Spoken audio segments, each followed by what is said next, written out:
of our Disney Advent Calendar. This is what the back of it looks like a little bit. It got 25 books, 24 books, I think. And day number 3, right up there. So we're going to pull out day 3. And let's see what day 3 has to do with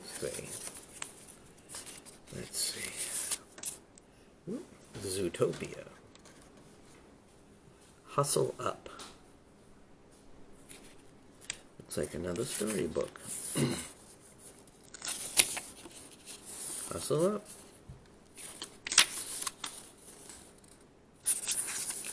Long before we met Judy Hopps, Nick Wilde was an amazing, smart street fox. He made his money in creative ways.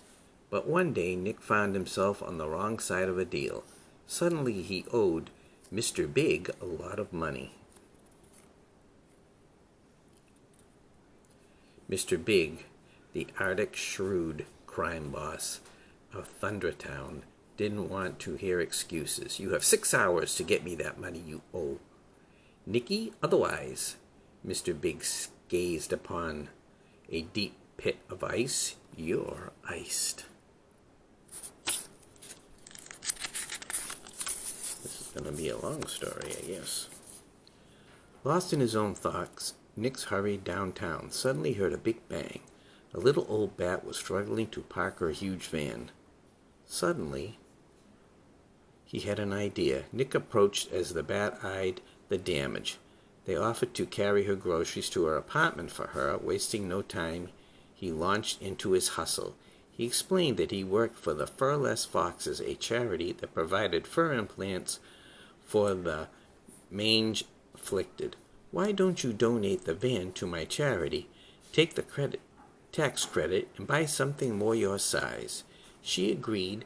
With the key in hand, Nick headed outside to take control of the van. He lied. But when he got there, someone else was behind the wheel, his worst enemy.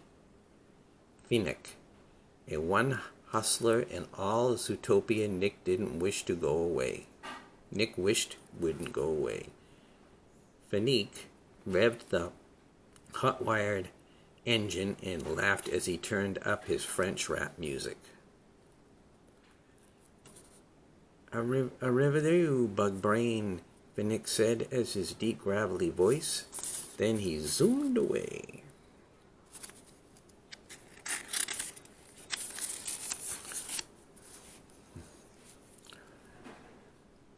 Nick shook it off. He had plenty of great ideas. He would get the money some other way. When he saw Big Al's fine cars, his eyes lit up. He grabbed a discarded trench coat off a bus bench and slipped it on. Nick entered the dealership and wandered towards the mouse cars. He stuffed some of the tiny vehicles into his pockets, then quickly turned around as if he were looking at the fox-size SUV.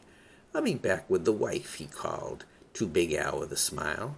Then he sauntered out, heading towards Little Rodentia.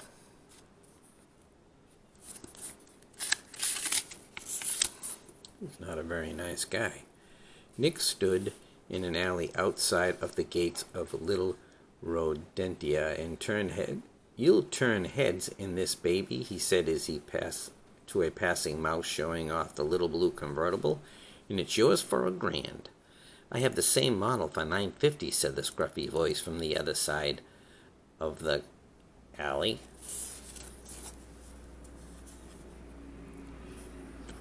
It was Finnick. The mouse headed towards Nick's rival. $900, Nick said, narrowing his eyes at Finnick. The pair continued to bring the price of the car down. $175. Final offer, shouted Nick.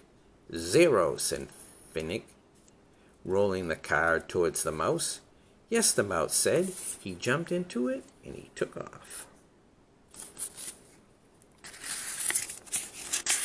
Too many pages. Okay, suddenly a stretched limo pulled up. 2 polar bears stepped out. Then they opened a door to reveal Mr. Big. Time's up, he said. I'm here to collect what you both owe me. Finnick owed Mr. Big too? Nick and Finnick searched their pockets for cash, but neither of them had anything.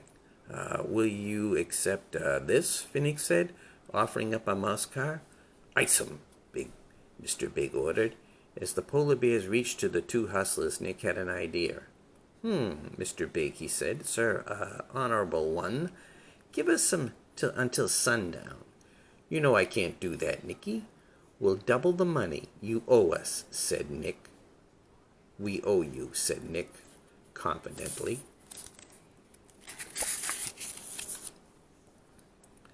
Mr. Big considered the offer. Okay, he said. I'll see you at sundown, and you better have it, or it's ice town for you both. Nick nodded his head. Yep, I know. We'll have it. Mr. Big drove off.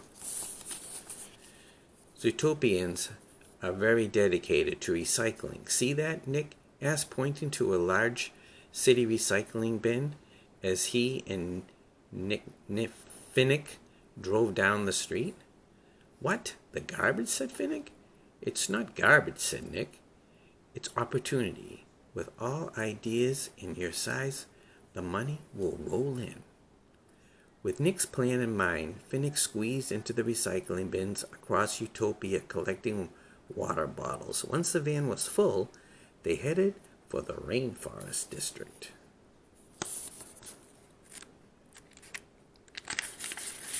Looks like it's starting to rain. Nick and Finnick stood at the bottles up and used the rainwater to fill them. Nothing like naturally fresh water, right? Said Nick. I don't drink water, said Finnick. He popped open a cow-buzz jolt and chugged it down. Well, don't tell that to our customers, said Nick. When the bottles were full, they loaded them back into the van. Then they placed them into bins that they had already filled with ice from Tundra Town. All right, said Nick. It's money time. Next step, Sahara Square.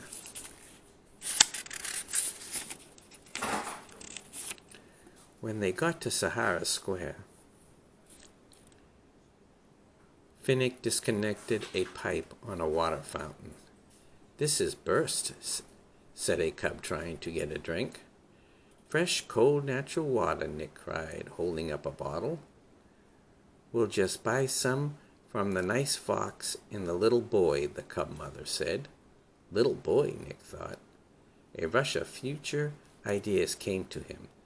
Finnick forced a pained smile when Nick patted him on the head as Finnick accepted payment for the water. Nick and Finnick sold water bottles all afternoon. When they only had a few left, Finnick left to get the van.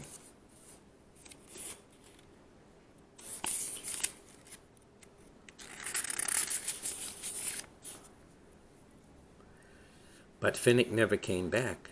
Nick waited and waited. Where had Finnick gone? Had the van been towed? Did Finnick get hauled off to jail?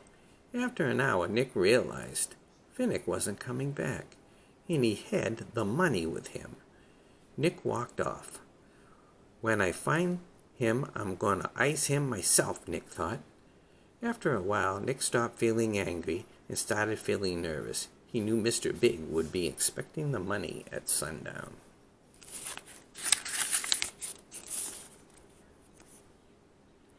Suddenly, Finnick pulled up. Where have you? Nick said. But then he noticed the painting on the side of the van. Please tell me you didn't spend all our money on that, just our profit. If we're going to work together, we need a stylish vehicle. Work together? Huh, said Nick. I knew you liked me. But only if I drive, Finnick snapped. Hop in.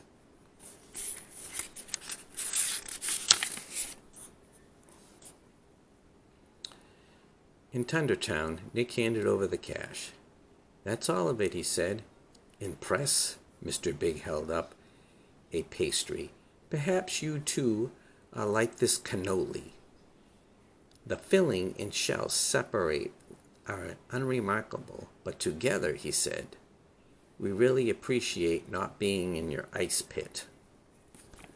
The pair said goodbye and left as fast as they could. So what are we doing tomorrow? Finnick asked as they sped through the streets of the downtown. I have an idea, and it's not even really illegal, Nick said.